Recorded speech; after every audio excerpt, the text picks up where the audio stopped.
আসসালামু আলাইকুম। কেমন আছেন সবাই? ওয়েলকাম করছি আসমা ভিলেজ ব্লগে। আমি আসমা।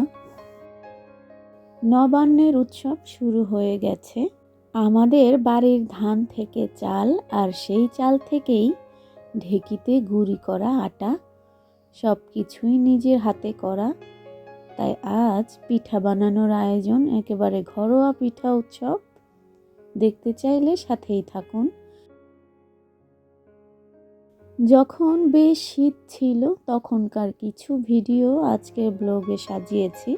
যদি ভিডিওটি ভালো লাগে তাহলে লাইক দিয়ে দেখা শুরু করবেন। বেশি ভালো লাগলে সাবস্ক্রাইব করে আমার সাথেই থেকে যেতে পারেন। শীতকাল মানেই পিঠার আমেজ, আর যদি সেটা হয় গ্রামে তাহলে আনন্দটা আরও কয়েক গুণ বেড়ে যায়। নিজেদের তৈরি চালের গুঁড়ি দিয়ে ঢেঁকিতে পিষে পিঠা বানানোর অনুভূতিটাই আলাদা। সবাই মিলে পিঠা খাওয়া নিয়ে আলোচনা হলো দুপুরের দিকেই। ভাবনা মতোই কাজ রাতে শুরু হলো পিঠা বানানো।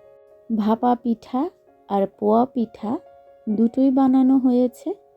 আমাদের বাড়িতে একটা নিয়ম আছে, পিঠা বানানোর আয়োজন সবসময় শুরু হয় আমার ভাসুরের ঘরে। সবাই সেখানে একসাথে জড়ো হয়ে হাতে হাতে কাজ করি। খুব আনন্দ লাগে।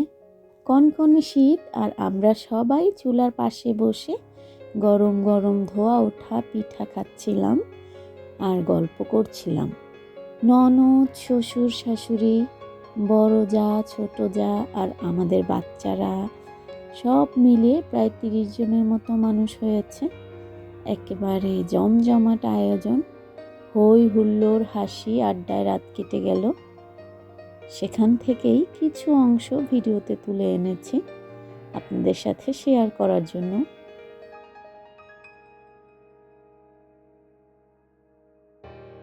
আর এই যে কলাগুলো দেখছেন, কলাগুলো কিন্তু আমার ননদ নিয়ে এসেছে, সবাইকে ভাগ করে দিয়েছে।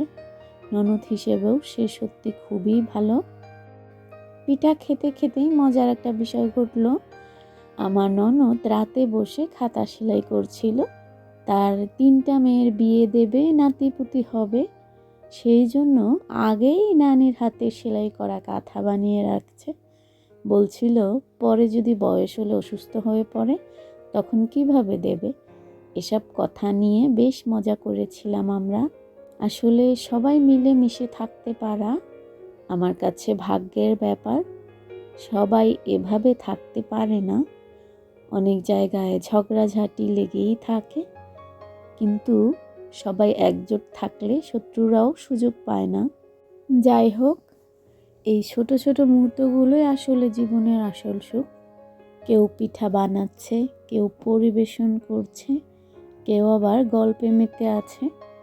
এই যে একসাথে বসে খাওয়া, একসাথে হাসা, একসাথে রাত জাগা, এটাই আমাদের গ্রামের শক্তি, এটাই আমাদের সংস্কৃতি। এই স্মৃতিগুলো ক্যামেরায় ধরার চেষ্টা করেছি, কারণ সময় চলে যায় কিন্তু এমন মুহূর্ত বারবার আসে না।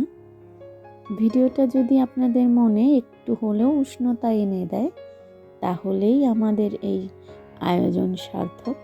সবাই ভালো থাকবেন, পরিবারকে আগলে রাখবেন, আর গ্রাম বাংলার এই সুন্দর মুহূর্তগুলো ভুলবেন না।